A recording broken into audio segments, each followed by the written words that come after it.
중동을 생각하면 어떤 것들이 가장 먼저 떠오르시나요? 역사의 시간 순서대로 열거하면 인류 문명의 발생지, 사막, 이슬람교, 석유, 그리고 전쟁, 테러, 난민이 떠오릅니다. 인류 역사와 종교, 과학기술의 중심지로 화려한 문명을 자랑하던 지역이 현재는 무참한 폭력이 난무하는 곳으로 변모하고 말았습니다. 이번 시간에는 최근 중동 지역 분쟁의 중심이 되어버린 나라에 대해서 알아보도록 하겠습니다. 바로 페르시아 제국의 후예 이란입니다.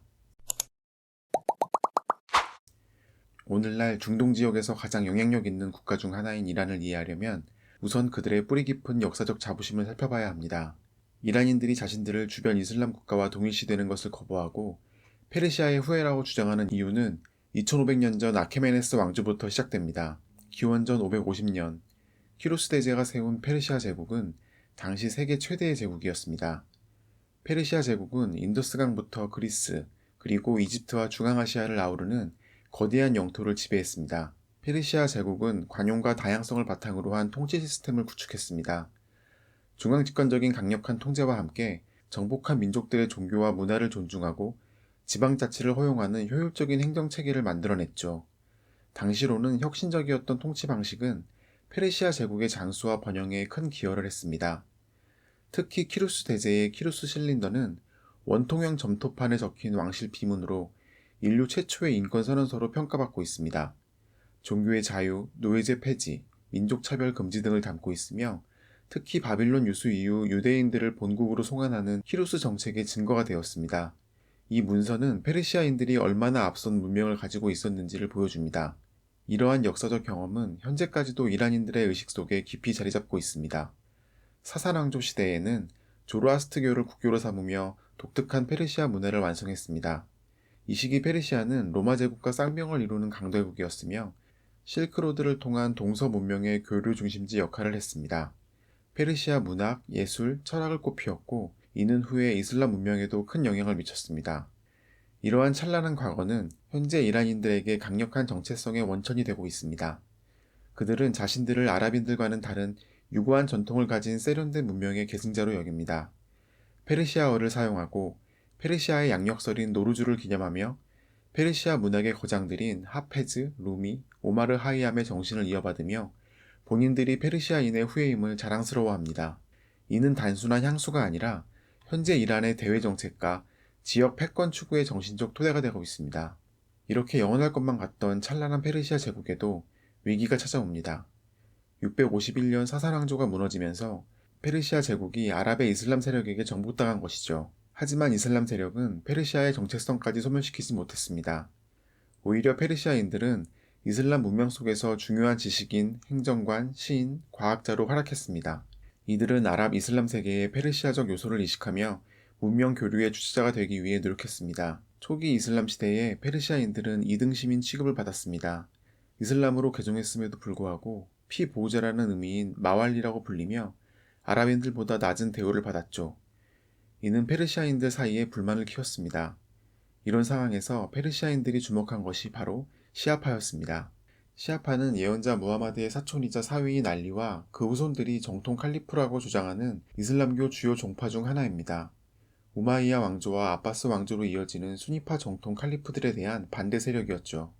페르시아인들에게 시아파는 단순한 종교적 선택이 아니라 아랍 중심의 수니파 체제에 대한 저항의 수단이었습니다. 시아파는 680년 카르발라 전투에서 알리의 아들 후세인이 우마이야 칼리프 야지드의 군대에 의해 살해당한 가슴 아픈 역사를 가지고 있습니다.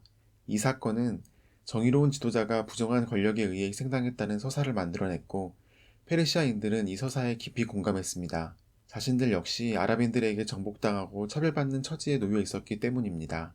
이런 분위기 속에서 16세기 사파비 왕조의 샤 이스마일 1세는 시아파를 국교로 선포하였습니다.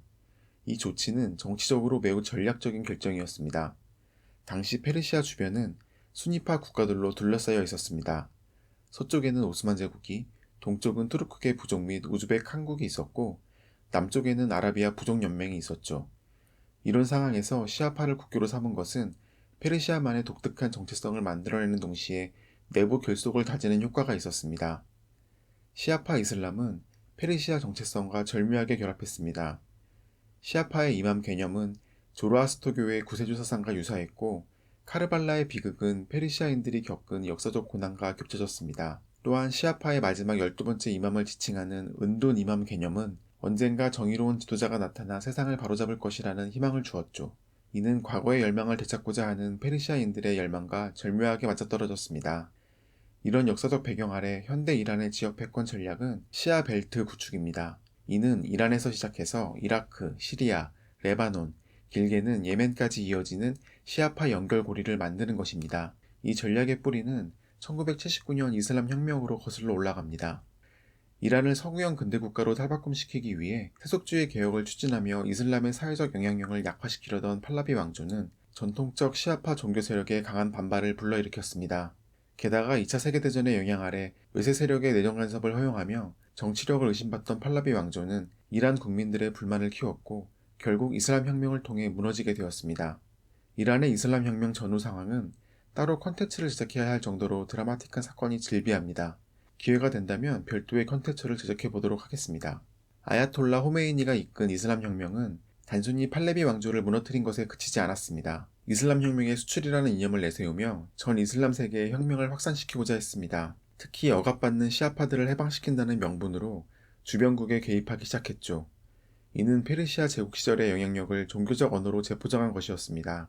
1980년 이란-이라크 전쟁은 이란의 지역 전략의 중요한 전환점이 되었습니다. 사담 후세인의 이라크가 이란을 침공하면서 시작된 이 전쟁은 8년간 지속되었고 양국에 막대한 피해를 입혔습니다. 하지만 이란은 이 전쟁을 통해 중요한 교훈을 얻을 수 있었습니다. 직접적인 군사 충돌보다는 대리 세력을 통한 간접적 영향력 행사가 더 효과적이라는 것이었죠. 레바논에서의 헤즈볼라 창설이 그 첫 번째 사례입니다. 1982년 이스라엘의 레바논 침공 이후 이란은 레바논 남부의 시아파들을 조직화해서 헤즈볼라를 만들었습니다. 이란 혁명수비대의 지원을 받은 헤즈볼라는 이스라엘에 맞서 게릴라전을 벌였고 결국 이스라엘을 레바논에서 철수시키는 데 성공했습니다. 이는 이란의 대리전 전략이 얼마나 효과적이었는지를 보여주는 대표적인 사례입니다. 2003년 미국의 이라크 침공은 이란에게 예상치 못한 기회를 제공했습니다.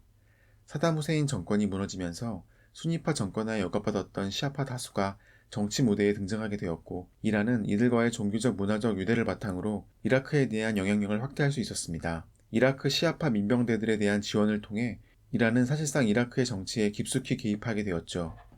시리아 내전은 이란의 시아벨트 전략에서 가장 중요한 고비였습니다.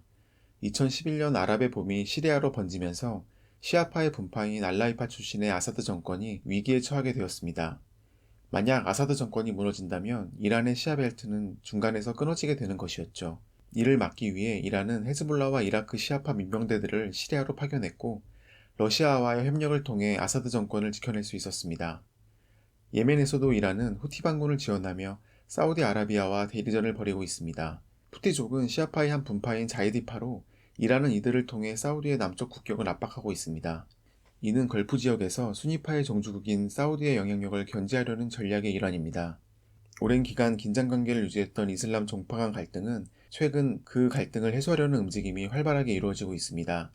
반면 현재 중동 지역의 가장 큰 갈등축은 이란과 이스라엘, 미국 동맹 사이의 대립입니다. 이 대립의 뿌리를 얘기하려면 다시 한번 이슬람 혁명 당시 이야기를 꺼낼 수밖에 없습니다. 이만큼 1979년의 이슬람 혁명은 현대 이란의 가장 큰 변곡점이었습니다. 혁명 이전 팔레비 왕조 시절 때는 이란과 이스라엘은 긴밀한 협력 관계를 유지했었습니다. 둘 다 아랍권에 둘러싸인 비아랍 국가로서 공통의 이해관계가 있었기 때문입니다. 무엇보다 미국의 지원을 받고 있는 친미국가라는 공통점이 이들을 결속하게 만들었습니다. 하지만 이슬람 혁명 이후 상황은 완전히 바뀌었습니다.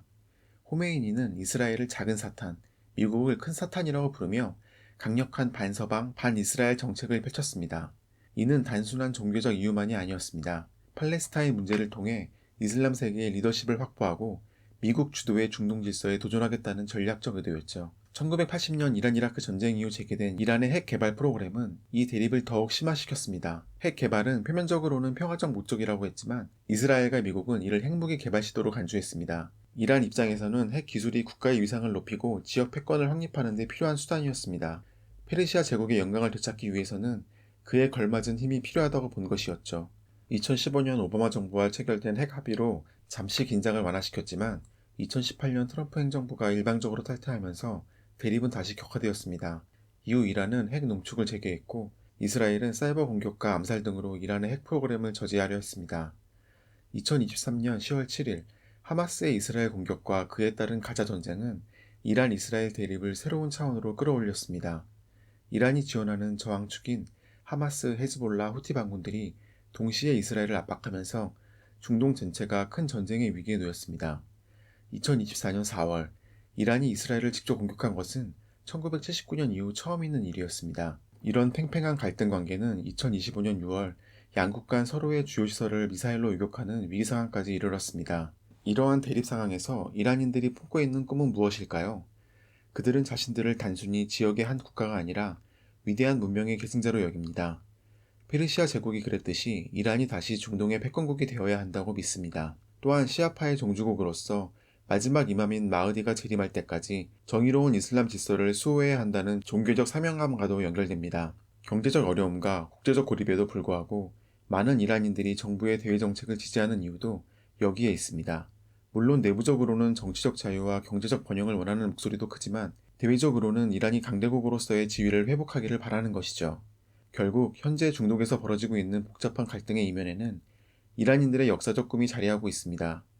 2500년 전 키루스 대제가 그랬듯이 다시 한번 세계를 선도하는 문명의 중심이 되고 싶어 할지도 모릅니다. 이 꿈이 현실이 될지 아니면 더 큰 파괴만을 가져올지는 앞으로의 역사가 말해줄 것입니다.